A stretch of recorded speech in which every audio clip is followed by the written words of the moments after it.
Hello, good morning, everyone. Suddenly I'm in your face. Well, thank you all for being here. I'm super excited to be here in London. If you don't know, I jumped all the way over the water, actually from Puerto Rico. So there's a couple of jumps that happened there. And we're going to be talking all about hormones and fertility optimization. And don't worry, if baby making's not on the agenda, I've got you too. So here's where we're going to be heading. I want you to know your hormones. And I want you to understand why ovulation is so important, because there's a big myth out there that ovulation is only something you need if you want a baby, and I'm going to show you why that's not true. And you're going to gain insight on your sexual desire. So everyone who didn't make it in the room today, they're about to miss out big time. Yeah, I like the front row already giving me the energy. I love it. If you don't know who I am, I'm board certified in naturopathic endocrinology. I'm a clinical sexologist, and I've also written a few books. The upcoming one is This Normal? And by way of fertility, I got ahead of myself there. I wanted to say, I also educate online, and I know many of you have been in my DMs. So if you've been in my DMs and you've said, I can't wait to see you, please come and say hi to me afterwards. Shout out to everybody who was online stalking me. I appreciate you. And then what I was gonna say is, by way of fertility, I just had my second son at 40, so I do know a thing or two about optimizing fertility. So if you have additional questions about that, we can take a deep dive on the side after this talk as well.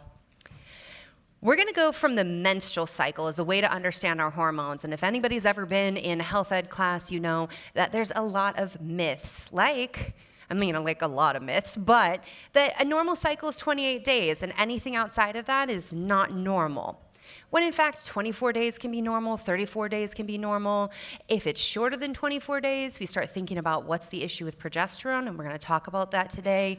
Beyond that, we start thinking about thyroid disease. So if we're going 35 plus days, thyroid disease and PCOS, those are what we're looking for. But the other myth is the big one. I don't know what it's like here, but in the US, it goes like, you can get pregnant if someone looks at you, so just don't. When in fact, that's a big disservice on so many levels, but especially when you're trying to conceive, because you're only fertile one day out of the month. Now, we've all been taught in the context of 28 days, and I just said that's a myth, but I'm still going to teach you in that way because it makes sense. But I'm curious, how many of you are actually tracking your cycle? Oh, because there's only one way to biohack as a woman, and that is by tracking your cycle. How many of you track more than just when your period shows up? All right, that's a little bit less hands. I'm gonna make a good argument today why you should be tracking that other stuff. And that's okay, like knowing when you can wear white pants and when you can't, that is a very important thing as well. So I'm showing you here that we've got the same. So we hear a lot about the period and the follicular phase being separate. They're actually the same thing, and I'll show you that while your uterus may be bleeding, your ovaries and brain don't care because they've got an agenda. And then we've got ovulation. One day, that's all you get, and then we get kicked into the luteal phase. There's only one way to the luteal phase, and that is via ovulation. Estrogen gets a bad rap, right? How many of you have heard estrogen dominance and estrogen's so bad and it makes everything horrible? Then you get into menopause and you're like, estrogen, where are you? I love you so much. So estrogen is what gives us curves. It actually helps with fine lines and wrinkles. It makes us feel more attractive. That's why it comes up before ovulation. At least that's what I like to think. It's really a more complex mechanism. But estrogen's also responsible for keeping the vagina healthy. That's the inside, those inside cells healthy. And they are what lubricate and keep things nice and wet. And there is a big myth in women's medicine, which is that you should never use lube. And let me tell you, a lubeless bedroom is where good sex goes to die. Lube is always a good thing. And when I go through the menstrual cycle with you, I'm going to show you when there's times that you might experience a little more vaginal dryness. Nothing's wrong with you. That's normal. Estrogen's supposed to decline. Estrogen's supposed to take a backseat in the luteal phase, and needing lube is totally normal. So with our menstrual cycle, and some of you may be total experts on this and already know it, but I want to make sure we're all on the same page. Plus, we've got some dudes in here, and I love seeing men wanting to get body literate on the women's bodies. Let's clap for them for just a second. How awesome is that? Such good stuff. So while I was saying that your ovaries really don't care, so why do the ovaries not care? So they are going for one goal, and that is ovulation. The center of the cycle is the main goal of the cycle. That's why there's a peak here. It's a big deal. So we see that we've got FSH rising in the first half of the cycle. That is going to tell the ovaries, get an egg ready. So get ready. As FSH rises, estrogen is also rising. So this is the time in our cycle where estrogen and testosterone are going to be key players. We're going to be a lot more resilient to getting less sleep. Please sleep, though. I'm going to show you why. To being able to fast, to exercise more vigorously. And then we're going to see this spike in estrogen. Testosterone's here as well. Hello libido, about 5 days before we spike luteinizing hormone. And then we're going to release the egg. Now, that corpus luteum is a really big deal. It's a temporary endocrine structure. Okay, you make this once a month, and it is the only way to get substantial progesterone. And that's what we see. Progesterone takes over, estrogen takes a back seat, and nobody likes to squash your libido like progesterone does. Because progesterone's like, you already had your chance to make a baby, now it's my turn, which makes progesterone sound bad.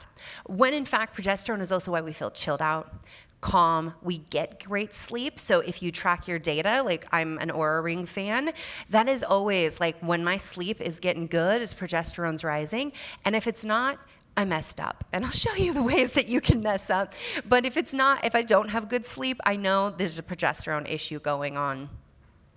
So here's what the uterus is doing. Here's our period, it's building up. There's our period at the end. So this is where we're seeing, again, I'm showing you the 28 days. You can see the hormones here as they correspond. And that, we've got that ramp up. But again, the ovaries don't care. They're just like, make it new because we're going to try again. Whoop, getting ahead of myself. Okay. Ovulation. I told you this is the main event. This is what the menstrual cycle is going towards. The only way to make those progesterone levels is via ovulation, and that shouldn't happen while you're on the pill. I feel like I've been influenced because I wanted to say whilst. I'm having too many conversations here. It's shaping my language. But while you're on the pill, there should be zero ovulation, which means that while you're on the pill, there is zero progesterone, and that's a big issue when it comes to what happens with our mood. Anovulation or irregular ovulation, anovulation is just, it didn't happen. So no ovulation or irregular ovulation, that's problematic. That's always a sign that something is going on. And anovulation in the research is actually linked to diminished sexual desire. And this rarely gets talked about.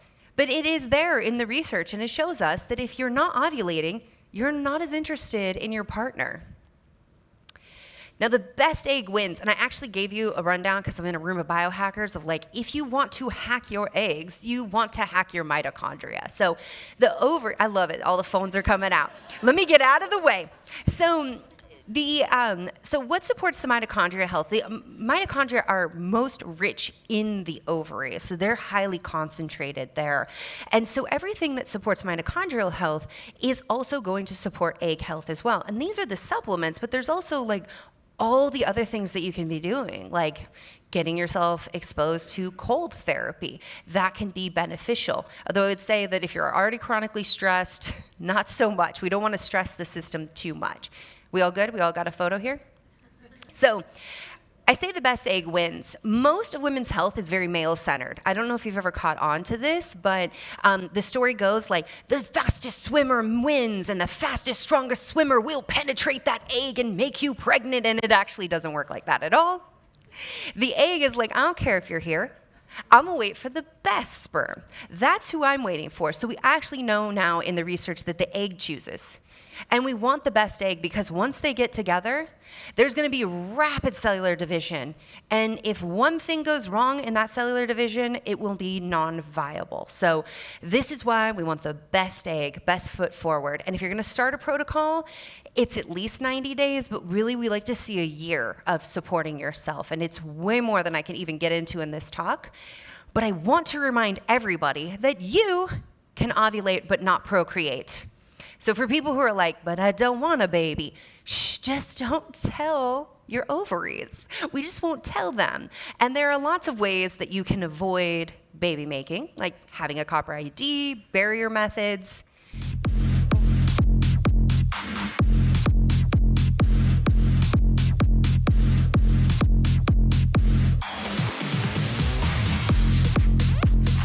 Okay, so I still crack up about it.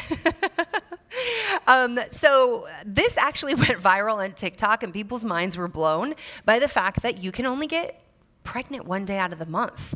But the sperm are tricky. Those little buggers, they be hanging around for like 5 days, sometimes 6 days. But if you know this, then you know how to get pregnant.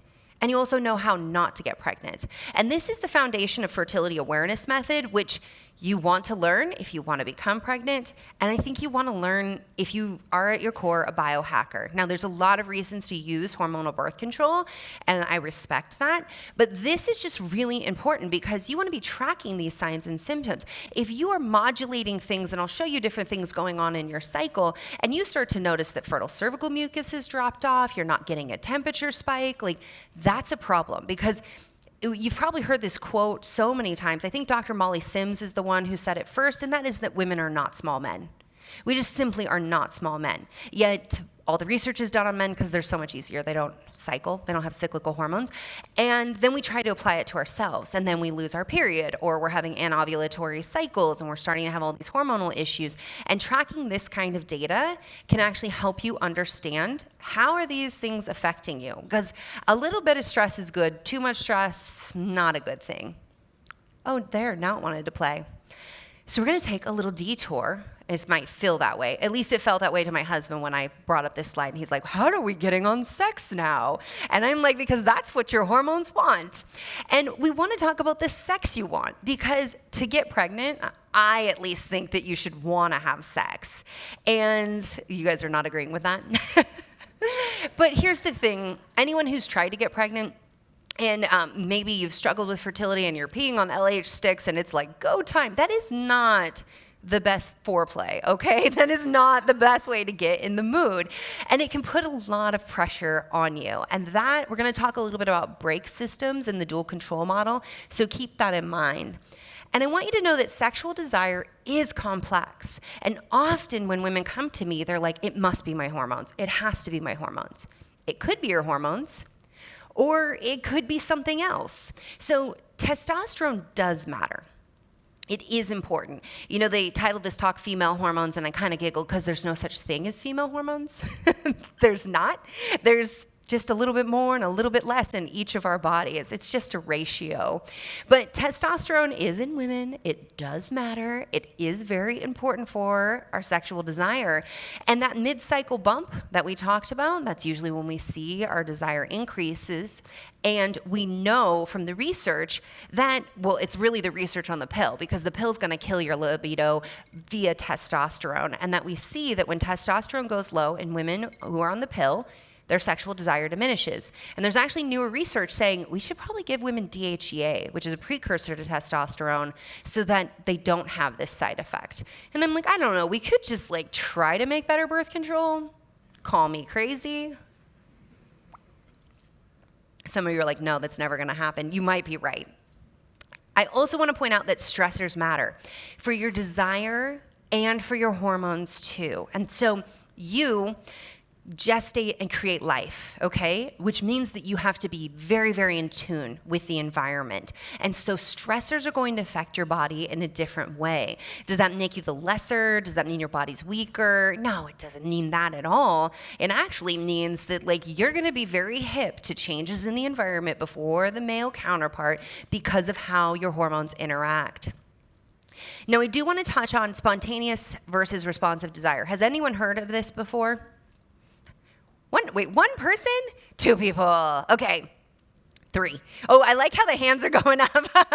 Like, all right, we're getting more people. So when it comes to desire, what we see in media all the time is spontaneous desire. Like, he just gave me a look. Oh my God, my panties are coming off. Ooh, it's on. I just had an orgasm. It doesn't work like that for our lifetime.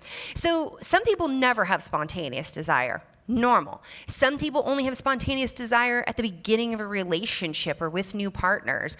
Normal. Some people experience spontaneous desire mid-cycle when testosterone and everybody is rallying for you to have sex, capture some sperm, and release that egg. But a lot of people have responsive desire as well, which just means things just got to get going before you get going. So you got to get going first. And that might be like, where you have to be like, okay, I know this is going to be good, but like I'm really tired right now, but like let's just try it out. And then things start to rev up.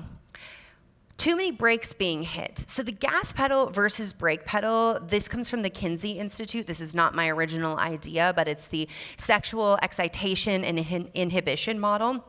And basically what it is, has anyone ever tried to drive a car? You probably were a teenager when you did this, learning to drive, but you have your foot on the brake or maybe the e-brake's on and you're pushing the gas, but you don't really get where you're wanting to go, or you've got that, and that's just not fun, nor is it sexy, right? So the gas pedal is basically everything that gets us in the mood, and the brake pedal is things like, am I gonna get pregnant? Am I going to get an STI? Like, that's a big break. How am I feeling in my body right now? Am I going to be judged? Am I judging myself? So there's a lot of ways that brake pedals can come on. But one thing I want you to know about the brake pedal in particular is that if the brakes are engaged, it doesn't matter how many times you push on the gas. You just aren't going to go. And this, again, is where stressors are important, because the brake pedal may have nothing to do with your relationship, nothing to do with your sexual self, and everything to do with how much sleep did you get, are you eating enough, are you making sure that you're taking care of your body. Now, experience matters too, but not in the way that you think, not like, how experienced are you, Instead, experience is more like, has it been good? Is it worth putting the effort in, right? If you have a responsive desire, is it worth putting the effort in? And we know that for like 30%-ish women, it's not. So have you guys heard of the orgasm gap before? No. So some people, I see men nodding their head, yes. Good job, men. Good job. So the orgasm gap, we know that this is a phenomenon where straight men are having an orgasm, but women are not. And before anybody says, well, like, this is just because it's so hard to make women orgasm, we know that 86%, here it comes, 86% of lesbians orgasm during partner sex. The orgasm gap has only been found to basically exist between penis and vagina. And it's not a woman problem, because 95% of women can climax on their own with masturbation. And it's not a masturbation problem. So before anybody starts in on the like, well, masturbation is ruining women for men, this is an argument I have heard. But what we know from, I like how women are laughing. They're like, it's not, bro. So we actually know from studies that the more sexually satisfied a woman is in her relationship, the more likely she is to masturbate. And then it's opposite, that if she's not enjoying herself in her relationship, she doesn't masturbate as much. Men are opposite than this. If they are not sexually satisfied, they masturbate more. So I think this is where it comes from the male perspective, where they're like, well, she's not satisfied, therefore she's masturbating. Actually, she masturbates when she's satisfied. So if you walk in and she's masturbating, you can gold star yourself, like, good work. And I want to say that based on hormones, the rise in prolactin, testosterone, what we see, these transient rises, that suggests that partner orgasms may be more satisfying. So it may actually be more satisfying for a woman to engage in partnered sex and have an orgasm. So we've got fun toys here. And can anyone name what these toys have in common in terms of how they're designed? Double stimulation. But it's really all about the clitoris, right? So penis and vagina ain't where it's at. It's just not when it comes to getting the big O. So this is another place where women's medicine has been very male-centered. And sex ed is very male-centered. It is all, sex in our culture is defined as penetration, vaginal penetration, penis and vagina, which serves the penis very well, but it actually isn't how the majority of women orgasm. But that's like a really big problem, right? If you want to make a baby and you're in a hetero relationship, because like that is how babies are made, right? And that's why we talk about that so much. So I just want to make it clear that it's not your penis that's an issue. It's not that it's too big or too small or anything like that. But really, we just have to say hello to the clitoris. And it's all about stimulating the clitoris. So I do have to share, and I really should have put up a slide of a pig, because has anyone heard of the upsuck theory? Oh, my friends. So there used to be this theory, and I think we should have perpetuated this myth that a woman could not get pregnant without an orgasm. And the idea is that the orgasm, because there's this involuntary contraction of the pelvic floor muscles, this is what I imagine they do, that it sucked semen up, and then you were able to get pregnant. Turns out it only really happens in pigs. That's like all it happens in. Oh, but I do love that theory, and I'm like, we should keep perpetuating that. But I want you to say hello to the vulva, which is the outside, okay? And this outside, we've got the clitoris. Yes, there's an internal structure. Yes, that can be stimulated, but the outside is still where it's at. What's the best way to stimulate the clitoris? Whatever your partner tells you. That's the best way. But the vulva is an entire erogenous zone, like the labia minora, the labia majora, all of it. And so all of it can come into play and be stimulated while you're having vaginal sex, while you're doing something else. But this, I talk about all of this because not only are orgasms great for modulating your hormones, not only are orgasms great for like getting good sleep and just feeling amazing and modulating your immune system. I'm like coming out of COVID, I'm like, everybody orgasm more. Let's do that. Why is that not on the news, people? But the other thing is that, if we're talking about, why is it I've got diminished sexual desire? Is it my hormones? Sometimes it's an experience issue. It's that I'm not getting what I need, and even with the responsive desire, I'm not getting what I need and I can't get there. And it is that your hormones are just fine, and you're not, in fact, broken. Just nobody teaches us all about this stuff. So I thought, I'll fly to London and we will talk about orgasms and clitoris. Now, another point that I have to make is that if your experience is that there's pain with sex, you're not going to want to have sex, right? I mean, unless that's your thing, but that's not most people's thing to have pain with sex and actually enjoy vaginal sex. So 3 out of 4 will experience this in their lifetime. It's a huge number, and it goes really overlooked. I'm not going to ask anyone to raise their hand, but if you've ever had pain with sex, then you've likely been told by your doctor, you need to have a glass of wine and just relax. Oh my goodness. I'm like, don't meet me in a dark alley. Don't meet me in a dark alley. Because in fact, maybe we have a lubrication issue. So when estrogen takes that back seat, or when you're on your period, you're going to have a lubrication issue. That's pretty common. Could be a low estrogen across the board. So you're starting to have period problems and you're having pain with sex. Deep penetration may be the issue. By the way, there's certain positions that can make that worse, but also you can have deeper penetration typically around ovulation, and that's statistically when most women actually crave vaginal penetration, and that's because your uterus and your cervix will actually move up. Closer to your period, that can be more problematic. So your doctor should be asking about that, like timing as well. Endometriosis, how many of you are familiar with that? Yeah, that's more than most doctors, it seems, because we know women go decades not getting a diagnosis, and they're just told periods should hurt. They shouldn't hurt that bad. And then pelvic floor dysfunction, I don't know how it is here, but this is something where it seems like an abyss, where women just do not make it to pelvic floor therapists. I think every woman should see a pelvic floor a pelvic floor physical therapist at some point in their life, especially if you sit. Does anyone sit? Very common. How to optimize hormones. You guys ready to go into that? All right. So I talk about this pyramid, and I like to use this foundation here where we have insulin and hormones. I'm not going to spend a whole lot of time on insulin when I'm in a crew with biohackers, because I know you guys got this dialed in, and certainly someone else is going to talk about it. But we also have our adrenal hormones. So these adrenal glands sit on top of your kidneys. They're going to produce cortisol. They're going to produce DHEA. They got several hormones they're putting out, but this is your stress response, and this is where stress will break the pyramid and everybody comes toppling down.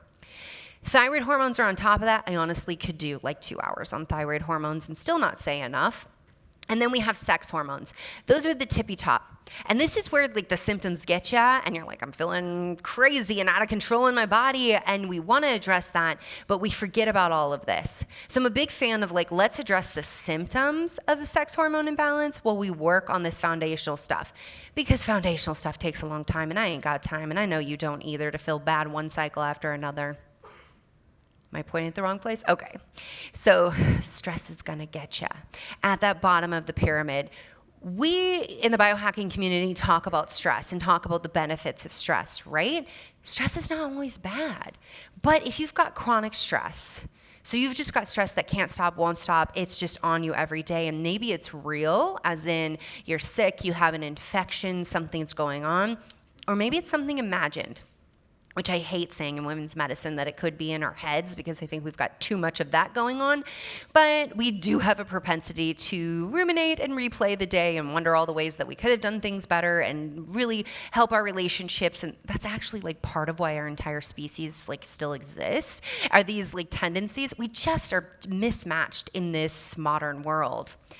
And then the timing of stressors is going to matter because you are a cyclical creature. You are not static. So men do this 24-hour cycle. We do a 28-day-ish cycle. It's very different. So when I talk about stressors, so you guys remember this, right? We went over this before.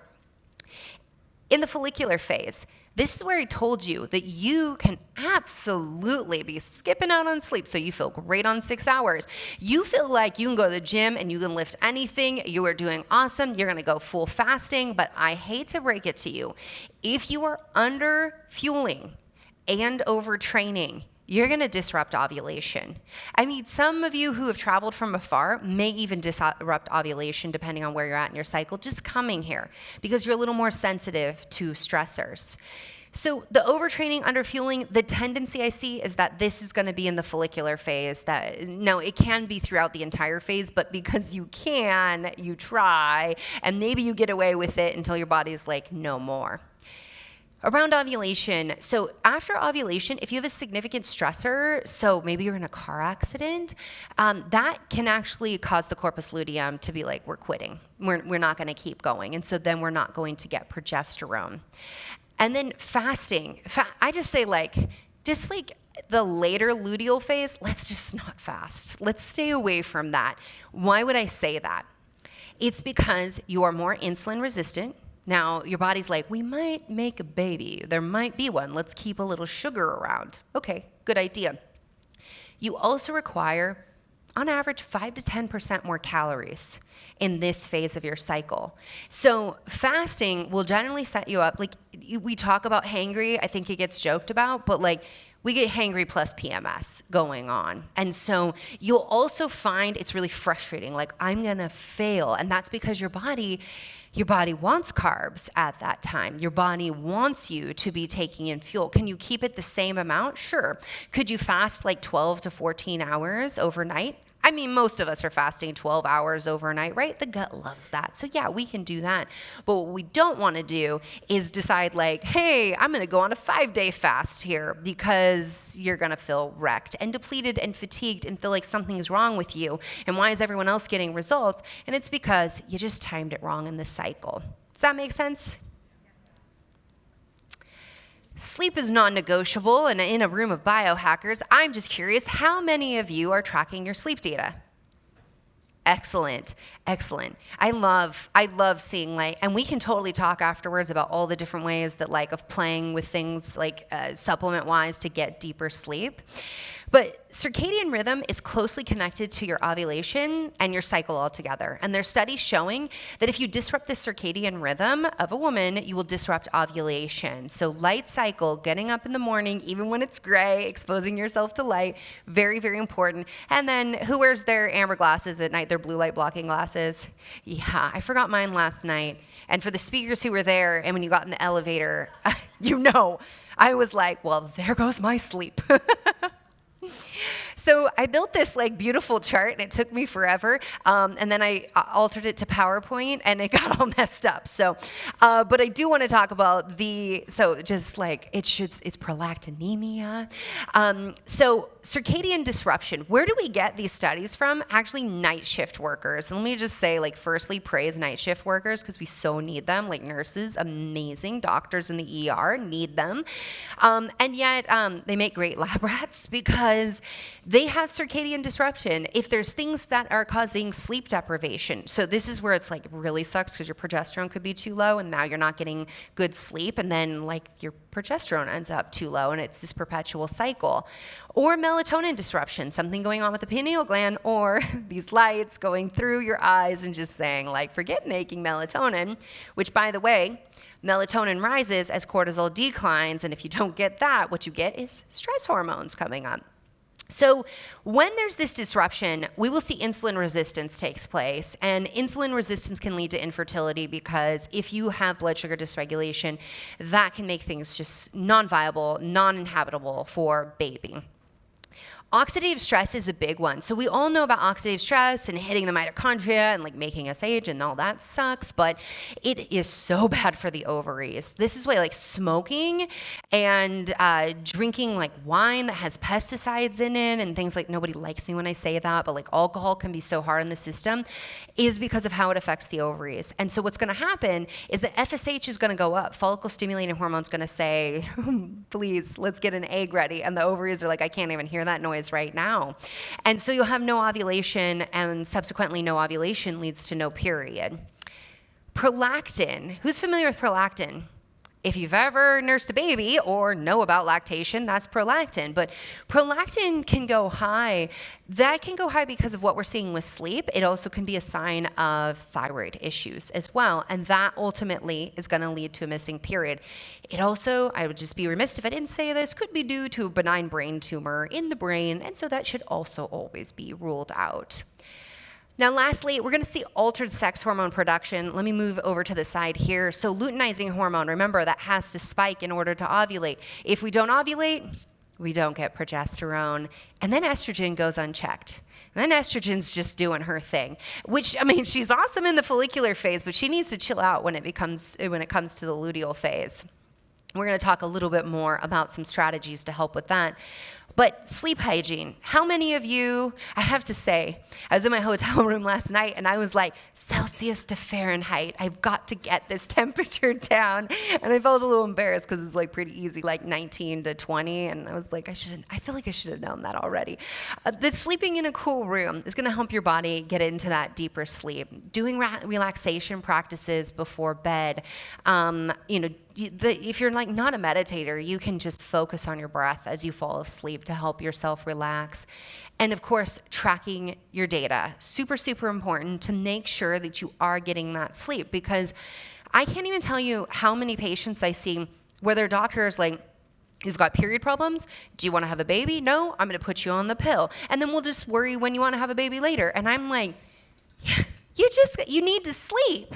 Like, has anyone talked to you about your sleep? Well, they told me they could have some Ambien. I'm like, did they talk to you about not working on your computer screen up until the point you go to bed? And they're like, no.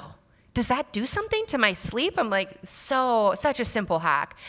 In this room, you guys are like, we know this. That's why I love being here. So progesterone disruption, I just really want to drill in that if the environment believes, or if your body believes the environment is unsafe, you are not going to have adequate progesterone. A baby's really expensive, energetically speaking. If you are under fueling, probably not gonna be on the baby making agenda. Your body wants you to survive. Every symptom it gives you is its way of saying, yo, something's wrong. Can you pay attention here? And with that, it's super, super important to know that any kind of stressor, here's my little like gut infection, such a common place to have these stressors, can disrupt the system. And so sometimes you have to go on a deep dive, understanding that if the environment's not right, we can't expect your hormones to be right. Who wants to take a picture? So estrogen dominance. If there's low progesterone and it's leaving estrogen unchecked, Here's some ways that we can actually hack bringing up progesterone levels. The great thing about this is that selenium and that vitamin C is also going to help your thyroid, your adrenal glands, very concentrated in vitamin C. So sometimes we even go up to like 4 grams a day, 4,000 milligrams, divided doses so nobody poops themselves, okay? Because that's a real phenomenon. But these are just some of the things that can help to bring those progesterone levels up and really help the corpus luteum do its job. Are these going to work on their own? You cannot basically, engage in metabolic obscenities and basically, I'm not worried about you guys like binge eating nutrient devoid foods and things like that, but you can't be living a non-congruent lifestyle and expect supplements to totally take over. But these can definitely get you there faster. I'm always like, it's like you have a vehicle and you can put gas in it, or you can put like supercharged gas in it and go, and that's what the supplements can do, but you gotta have a good vehicle. So in conclusion, I want you all to biohack like a woman, unless you're unfortunately not carrying ovaries. I'm so sorry for you, because they're awesome. Okay, somebody's laughing. People are like, what? So track your cycle to understand your body. Because even though I pointed out, like, these stressors, these things might not work for you at this time, you might be like, no, but like this works really well for me.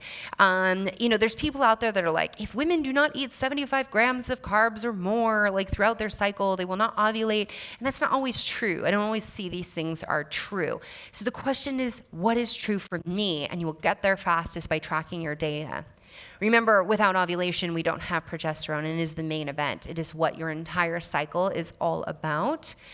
And don't forget, your sexual desire, it is linked to your hormones, but it's not all just your hormones. There can be so much more going on.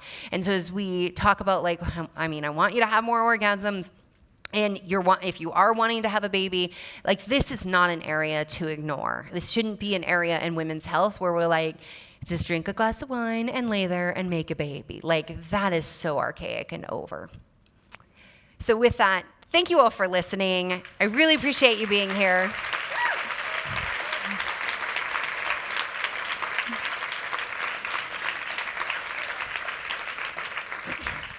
And let's do some questions, right? I get to do questions. Yes, microphone for you. I love that. How did you guys like the slides? Okay, because I am not a designer, but I was like, I want to make fun slides. I feel like every time I come to a conference, they're like, here's this blank template, and it's really boring, and I did not have that here, and I was like, it is on. Okay, what's your question? Hi, Dr. Brighten. I love you on Instagram. I follow you, I stalk you, and it's great to see you in real life, and you're just exactly the same as on Instagram. My question is, what are your thoughts on a woman being vegan, how that affects her hormones? Yeah, that's a great question. So when it comes to a vegan diet, I will say that it can work for some people. What I often see when it's problematic is what I call the carbitarians, where they're like, I'm going to drop meat out altogether, and then what starts to come in is refined grains or just grains altogether rather than vegetables. One thing I will say is that your liver requires amino acids to be able to run its detox pathways. And so being a vegan, you really do need to tune into where there's people who are like, oh, you get your protein from broccoli and you'll get plenty of protein. And it's like, but you actually need specific amino acids. And so taking a look at all of that. The other thing I caution is if you're in your cyclical years and you lean heavy on soy is a phytoestrogen. It can work great when we're postmenopausal, but before then, it can become problematic. And then the other thing is just not eating processed foods, because the number of vegan patients I've had that's like, I eat my vegan tofurkey and I eat my vegan like this, and it's like, I'm like, it's all meat wannabes. Like, why are you eating meat wannabes? Like, eat more vegetables. Yeah, does that help?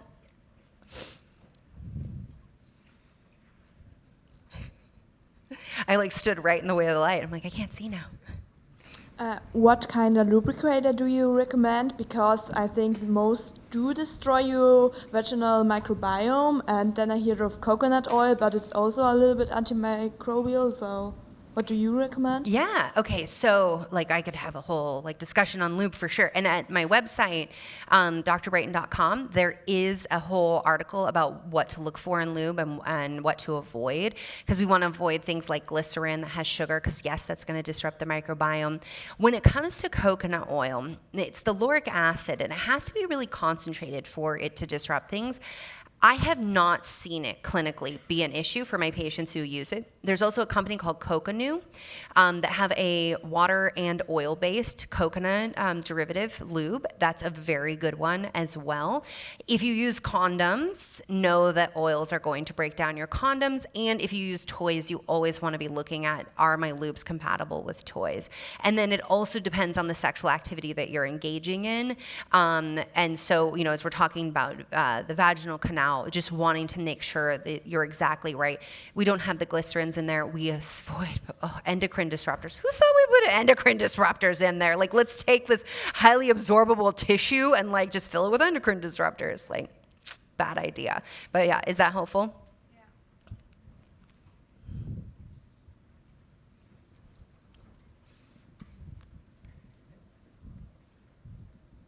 Jolene, do you think it's possible to delay menopause and biohack the body to delay menopause and conceive beyond 47?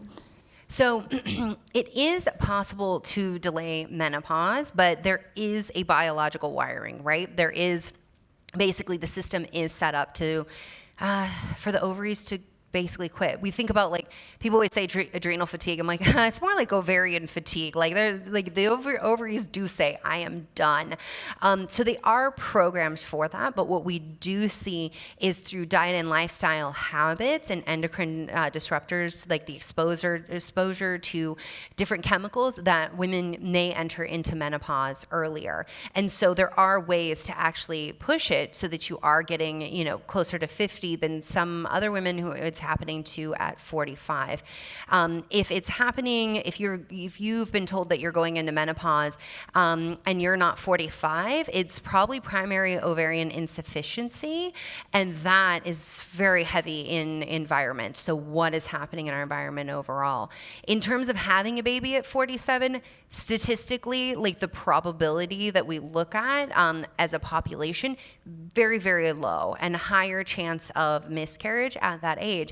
However, think about the population that we're looking at. That's not looking at the individual, and the population that these studies are done on. When you look at studies in the United States, I'm not sure how it is here, but we had the standard American diet that's spoken about research all over the world. So it is a very different population. Is that helpful? Yeah. I'm over? Oh. Okay. He's like, you're cut off. You're done. Well, I know I am supposed to pop to a book signing, which I will find the person, but if you all have more questions, I'm totally happy to answer them. And tomorrow I'm on a panel with Dr. Amy Killen, and we've got lots of hormones and sex questions coming. So you guys get to ask us, it's basically free-for-all question time tomorrow afternoon. But if you want to follow me out, I'm happy to answer more questions as well. Thank you all for being here.